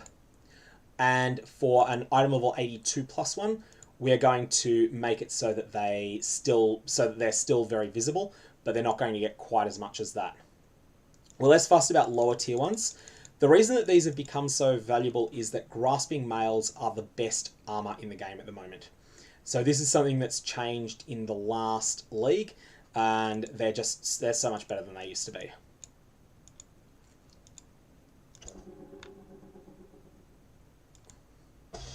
So we'll make it sing out a bit for it. This is something that is more important to pick up than you think. Breach rings can be something like you can easily get 15 to 20 C in a single map from breach rings if you are running low tier breach scarabs. So definitely have your breach rings sing out. Even if you are going to the extent of hiding marginal uniques like Chevron's wrappings, you should still show your high level breach rings. That said, below 82, it's less important. The value in these is in the Grasping Mail exclusive mod that gives you 100% increased global defenses. This is 100% increased armor, 100% increased evasion, 100% increased energy shield, and 100% increased ward. This makes it the best source of increased ward in the game, which is important because there's no other chest piece you can use for a ward build, and also means that they're just amazing defensively on builds that are using Determination and or Grace and or Defiance Banner. And pretty much every build should be using Determination, Grace, and Defiance Banner at the moment because they're one of the best defenses in the game. So that's me singing the praises of breach rings. Never equip these things. They're just solely for the vendor SP, and that vendor SP is you vendor 60 breach rings in one transaction, and you will receive back a Grasping Mail, which will be item level will be based upon the average of the rings you submitted, and it will potentially, when you identify it, it'll have at least one special mod on it. These function like incursion mods. Once they're removed from the item, they can't be restored, but they are really strong. Some of them are anyway. So yeah, that's breach rings. Okay, so we have changed the things that we wanted to change from the baseline filter. We have fixed the Agnorod staves, we've fixed the breach rings, we've fixed the what's the other thing? Fractured items, and then we've always left the heist contracts on. Based on this, I think we are pretty much good to go. Let us just do a generate valuable loot test. So just having a look to make sure that nothing is showing that is absolute rubbish. Arrogance of the Vile, I've always added back onto the filter in the past, but it's not important now. That's the Divination card that grants a 2 implicit corrupted unique item. It would be really good, except that every Vile Temple you run drops 2 or 3 2 implicit corrupted uniques. So you're just going to get them there instead from that div card. It's much easier to run a Vile Temple than it is to farm those. Ezomite Staff is... what is that item? I don't even know what that item is. I don't think it's any good, but anyways, that's one I can't think of at the moment. I'm just going to leave it as is. Even though this is valuable loot we're generating, at low item level, a lot of stuff is getting filtered out. We did want to go and change the recipes around 20 quality gems as well. And here, all right, the Iron Bard is, yeah, you're starting to see some more things dropping at this point. It's a Chaos.Staff, okay. They must have another item on the same base that's worth more than... Yeah, it must be that there's another item at the same base that, like, Cane of Coolac might be the same base, and that's something that throws loot filters. There's no real safe way to set that up, so you're stuck with those items on your filter. 3 Voices needs to be demoted. So that's a Divination card I need to demote. I'm just looking for anything else that jumps out as incorrect. Okay, so let's just go back to the customization, and we want 3 Voices. Divination cards. Okay, so 3 Voices, and we'll have a look at the rest of this common currency-like cards and just see. I think that these are all fine to loot. I just don't want them singing out at me. That's the main issue. So no sound, no alert, and no beam. There we go. So that fixes something that I wasn't particularly happy with. And now we'll just go back to the simulations again and just see if there's anything else that jumps out. Awaken Sextant Sing, that's what you want them to do.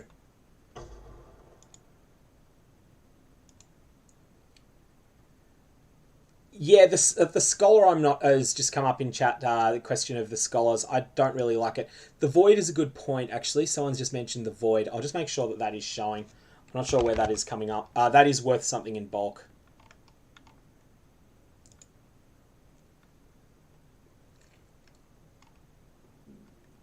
And where is the Void?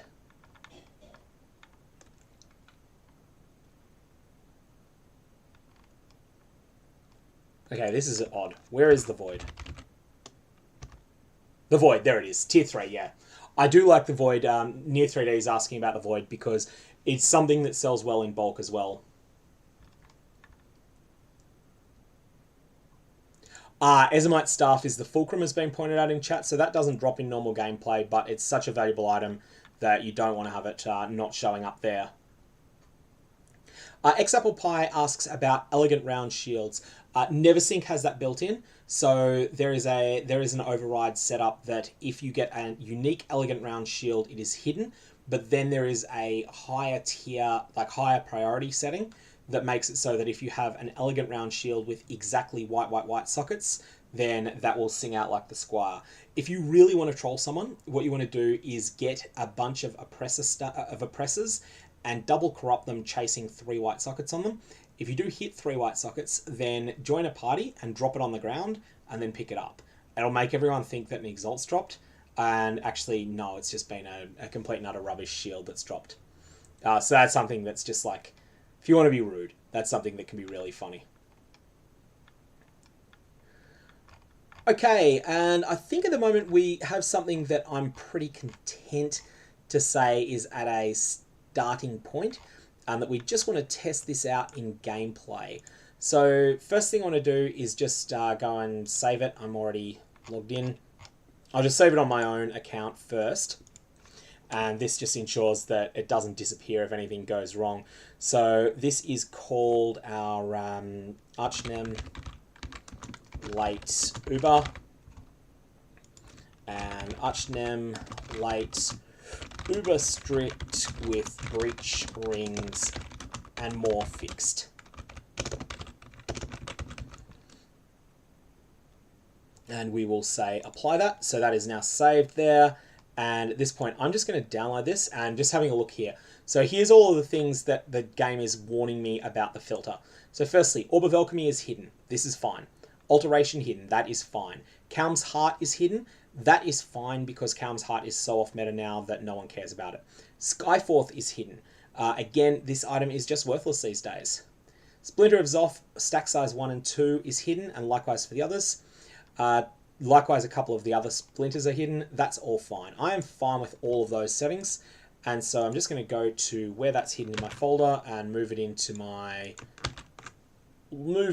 game folder. And then now that that is done, let us go and bring up the game client. And we'll go and we'll run a map with this setup. Just make sure that the game is displaying properly in the stream. It is fantastic. I need to reduce the size of my ugly face for this. Otherwise, this is going to be a pretty difficult stream to follow. And then at this point, we will just log in. I need to quickly move where the game client is on my screen because it always comes up in the wrong spot for streaming. And then we will jump in and go and run some sort of map and get a bit of a sense as to how this feels. So we will go... This character is not in a particularly finished state at the moment, so there'll probably be deaths in this, especially given that I'm going to run a tier 16 map on a character that maybe isn't quite ready for tier 16s at the moment. So we will grab an atoll, we will get it going. Elemental Reflect is completely undoable, so that goes away. Alley Weakness is fine. Twinned, yeah. Less armor is nasty, but we can manage it fine. And I also need to re-sextant quickly. Clusters of Mysterious Barrels, we're going to re-roll that last. I hate that mod. Map Bosses drop a unique is terrible. That's useless. That's useless. Polished Scarab only, no. Physical will take. Map Boss Life, no, that's all. There's so many rubbish Scarabs here. Gilded, we're going to keep that. We're going to itemize that one. So let us grab that one, and we'll grab these. We need more of this. This is like, normally this is such a quick process to sexton up mods, but that is too good to roll over, but also not something I can particularly use. Area contains 100 traders. That's an excellent mod. That just adds lots of packs. And fragments-wise, we will throw in a Breach Scarab as well as a bunch of other stuff. Because hopefully, when we are running a Breach Scarab, even though I'm not spec'd into Breach, hopefully this will cause us to get a couple of Breach rings dropping. And we can go Harbingers, they're always fun. And we will go with... that'll do. So, we will also be running Searing Exarch. Eater of Worlds is stronger, but I'm working on the Searing Exarch at the moment. Yeah, there's a couple of comments in chat that unique bosses drop corrupt items can be useful. And it possibly is sellable too, but, It's not something that's it's not something on my radar as a chase drop. And it's not something that's widely being used either. Like, even though it can be used. So this character is in a very uncompleted state at the moment. But basically the core interactions that it's using, it's an occultist that is doing freeze proliferation, which is very strong defensively, in conjunction with Winter Orb, that is using that new unique that was bugged for a long period, the Black Zenith. I'm using it normally. And then we are using a bunch of auras for defense. 3% chance to drop an additional Scarab is a fantastic mod, so I'm always happy to see that. I'll probably die a bunch from these things, but that's okay. Whatever we... Oh, we just got one of these stupid monsters. I haven't yet automated cursing. As I said, this build is not yet finished, so I'm not yet in a position to make those explosions that you saw there from an occultist as good as they can be. But I'm using Frostblink as a 6-link, which is killing stuff. That part of the build is based off something that Jung Rowan had sort of published, and then I've just made a number of changes to it that partly are just about making the build my own rather than making it better. Jung Rowan's build is pretty good, but it's very optimized around, well, it's ruthlessly optimized. So there's a Breach Ring. That indicates that they are definitely dropping. And say if we pick up a couple of dozen of those, they really do add up value-wise. Chaos Shard should not be on it, so we will fix that. That's something we need to correct. Notice that there's off Splinters. We're getting 2s, we are not getting 1s. And just having a quick look at some of the other stuff that's dropping on the ground there. Lots of stuff we don't want to see is showing up hidden. So that's where we want to go there. Oh, was that Sexton 50C? Thanks, Apple Pie, for letting me know. Too late. Too late to save that one, but that's the unique monsters drop corrupted items. So that's one that I was not aware was worth money, at least not without thinking about it, and I didn't think about it. The one thing about this game, there's always a bunch of things that you get that are worth something that are not clear to you that they're worth something. So here we've got... what do we got here? These will spawn a bunch of monsters. Additional Scarabs again. So we're now at 6% for a Scarab. This is really good. This is going to drop a lot of items here. And we don't really care about either of these. Maps dropped by slain enemies. Yeah, that's fine. I can handle a drawback on that. It's just additional fire damage. And we've got another altar here. So many altars in one place.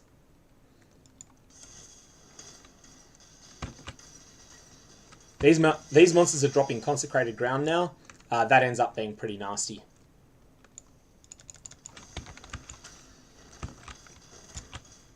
I just got stunned, and getting stunned is really bad on this build at the moment.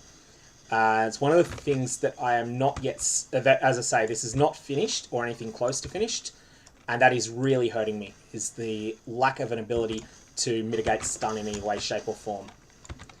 So when I get stunned, it breaks my cast, it breaks my spell cast, and that means that I have to go on my 4-second cooldown on being able to re-trigger Black Zenith Winter Orb, which is really nasty. As I say, this is not finished yet.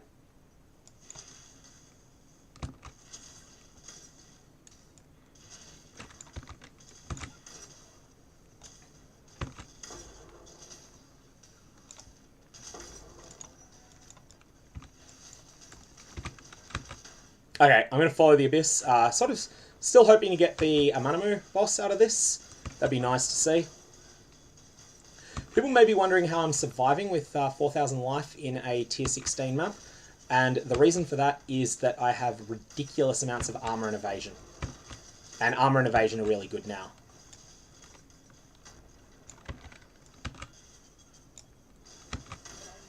Even though I've only got 75 on my resists, I think 76 to one of them, but the rest are all 75. And I just have so much mitigation from armor and evasion combined.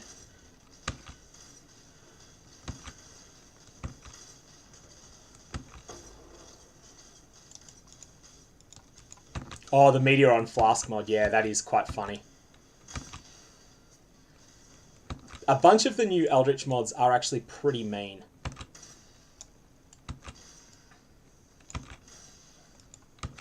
There's a real Flicker Strike feel here, where we're killing monsters by teleporting into them and dropping, teleporting into them with the move skill.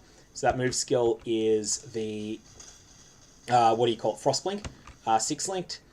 Does quite a lot of damage, and it always does quite a lot of damage. It's just that it's not something that is often used as a primary damage skill, but it can be. And here it's very much one of two skills. This is very much a 2-skill build, which is something that's a little bit different, and what made the build originally appeal to me. Then we've got the Herald of Ice shenanigans, and I'm running Herald of Ice in Crest of Desire because Crest of Desire is an item I've wanted to use for so long. I don't think it's the right call to use Crest of Desire, it's just fun.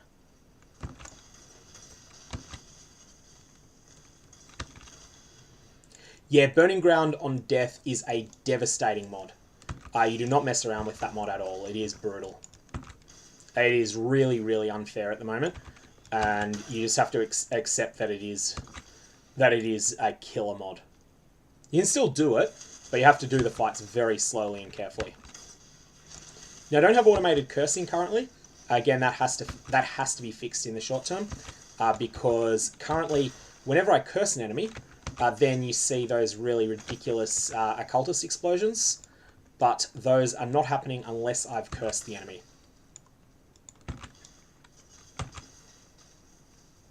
I desire to use the crest, as Zubin is saying in chat, and yes, I definitely agree.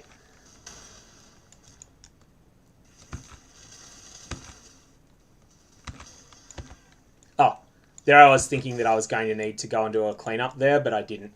The combination of, firstly, the initial hit that when I popped in there, and then the Herald of Ice explosions killed everything in the pack.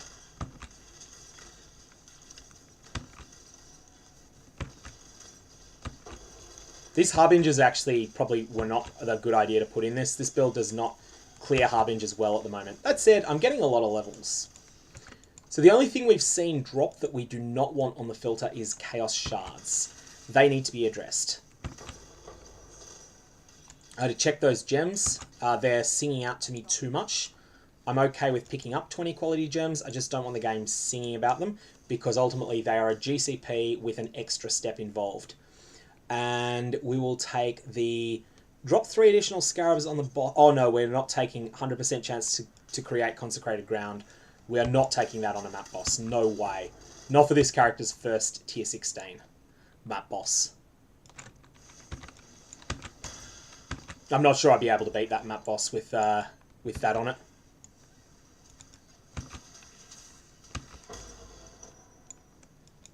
That's a lot of Expedition Scarabs dropping this map. I'm certainly happy to see a lot of those. It's funny, Reddit was claiming that the drop rates of Scarabs have dropped, and whilst it's entirely possible they have, they do not feel like it at the moment. Ah, oops. Just got myself killed by not paying enough attention to that encounter. That's fine. This is not intended to be a build showcase or anything of the sort, because the build is not in a completed state yet. We'll just dump this trash away, and then we'll jump back in.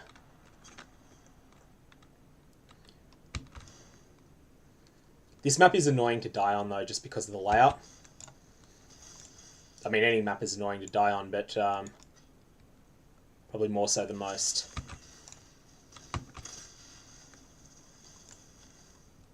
Yeah, Ambivalent's pointing out Reddit complains that currency drops get nerfed every league, whereas in reality, what actually gets nerfed is that your clear speed gets nerfed because it's a fresh economy. If you were to play in Standard, then you would be playing at your old speed again. But you're not playing in Standard, you're playing in the Temp League, and as a result, you're going from completing 20 Scarab maps an hour to completing 8 unscarabed maps an hour. And so, of course, you're getting less loot. But if you don't understand that, then you end up thinking that there's been a game change when there hasn't been. Okay, let's just drop a portal here in case we... Well, to avoid having to do a walk of shame if we derp it. So we probably will. I'm actually really badly set up for this boss fight. It's not a pleasant one on a character that has close range and is squishy. I'm probably going to die a couple of times here.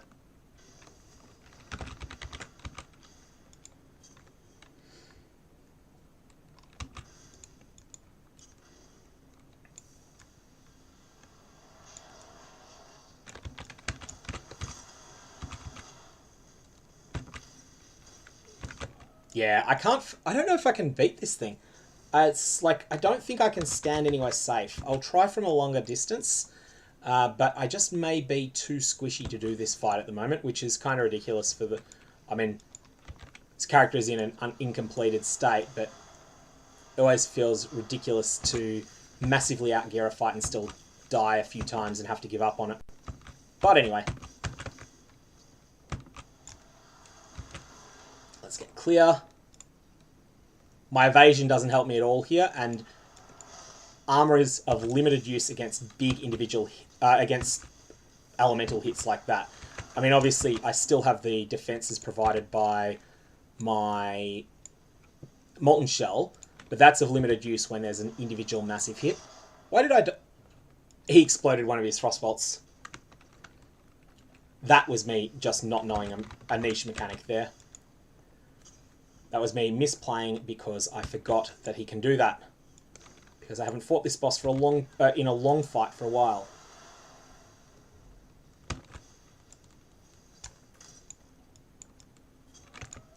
Why did that kill me though? Am I like... This is weird. I have massively overcapped resistances. Yeah, anyway. This is always a funny way to end a stream, with a completely crangled map run.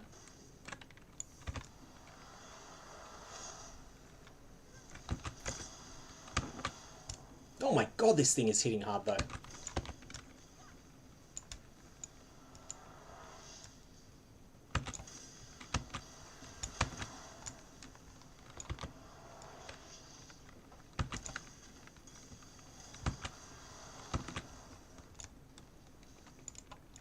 Wait for the big explosions.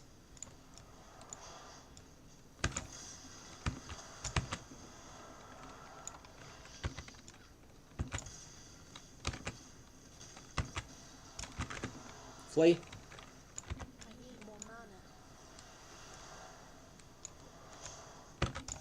This is so much more fun than just having no trouble on a fight.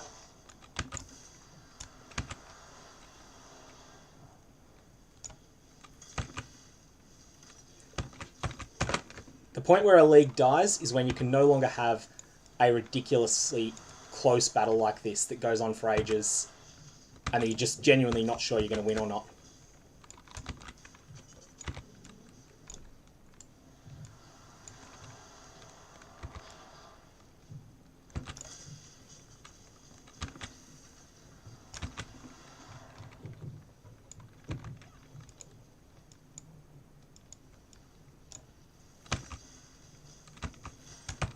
Alright, well at least we got them down. And hey, I leveled up a gem out of that.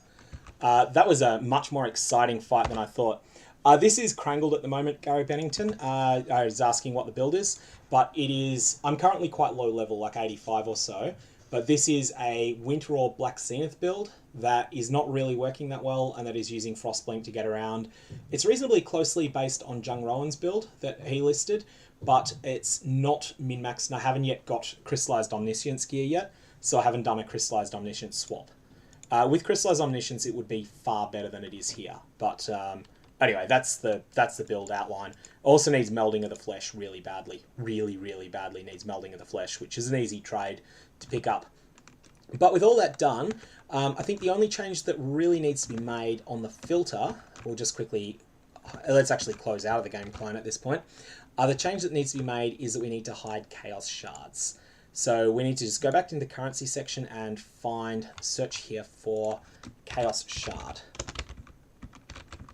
And this will be stacked currency tier 5 large.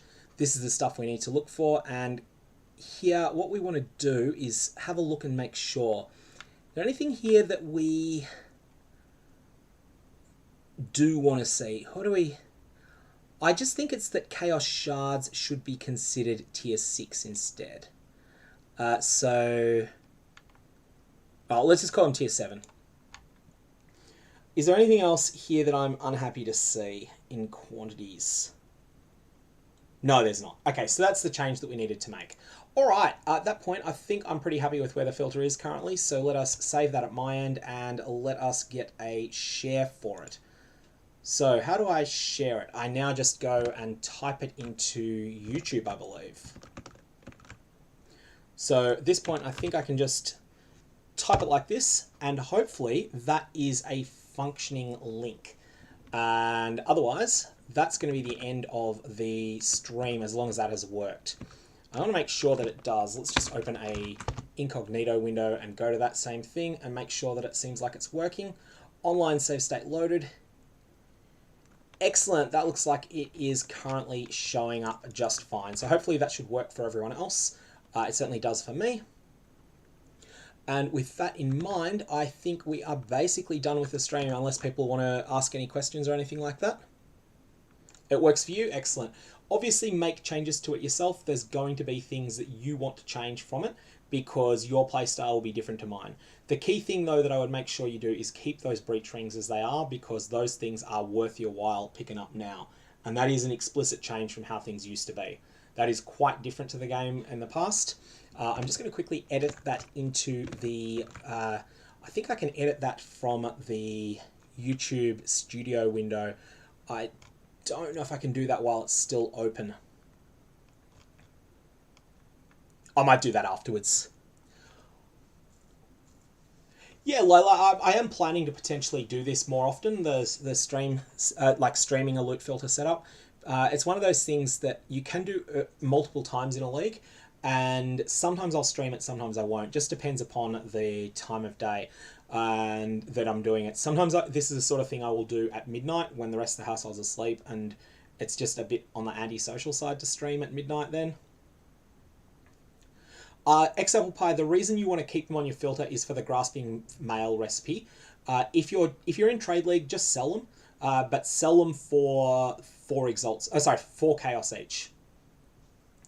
Heist marker 500 stacks. That's a good point, and I think I might change that. Thank you for pointing that out. So let's just make that change before we do anything else. And I like to have them... Can I add an extra tier here? How do I do that again? I have one tier that sings out and one tier that doesn't. Yeah, that's like that. Okay. So we want to have this be stack size. I don't have a stack size option. Based on that, let's just go with 80. In fact, I need to check the pricing on those before I commit to that, because they change all the time. Items I want, rogue markers. Items I have, chaos. Ignore the cheapest people, and let's have a look and see what we've got. Oh, hang on. This is the bulk item exchange, yes. So ignore the first few people. Okay, so a stack of 80 of them. A stack of 84 of them is a fifth of a chaos. I'm not going to bother picking that up. Let's go with a stack of 125. That's where we'll set it. Now, that probably makes them almost not appear. Let's make them 100. In fact, let's make them 90. That means that they'll appear sometimes, but they won't appear. Most of the piles won't appear, but when you get 2 piles at once, they'll always appear. I think that'll decrease the frequency that they spawn, but they'll be there. Okay, so now let's go and resave that.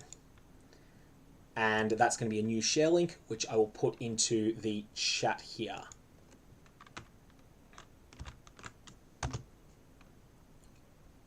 Someone's saying in chat that it's an Exalt for 16,000. I don't think it's that extreme, is it?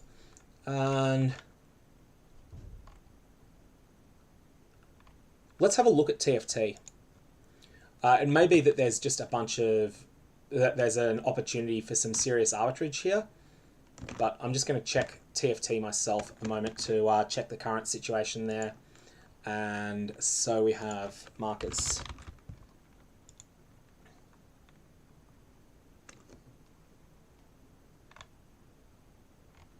Someone's selling 54,000 for an Exalt. Someone's selling 63,000 for an Exalt. Oh, sorry, wanting to buy 63,000. 70,000 for an Exalt.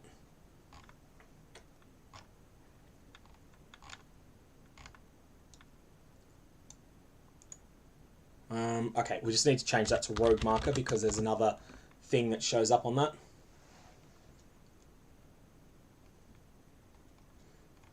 I just want to sell listings.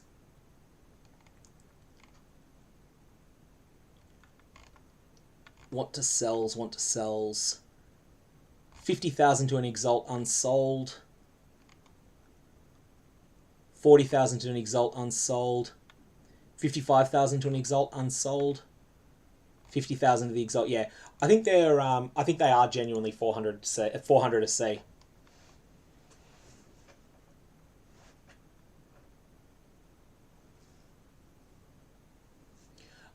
Obviously, feel free to modify that to whatever you want, but I'm going to sit it where it is currently. So that way, like, they're not generally showing up unless they're a moderate stack. But there's a bunch of them that are, like, it seems like about 400 to a chaos is the current genuine market price on them. That's going to be the case for as long as you've got the stacks of 3,000 that drop in 1 in 10 maps that people run. Okay, so based on that, I think we've got a finalized link there. Thank you all for tuning in. I'm going to call it there and leave by saying, may your Varlorbs have interesting results. And if you did miss that link, I will put it into the description of the video below. It'll be there within the next 10 or 15 minutes.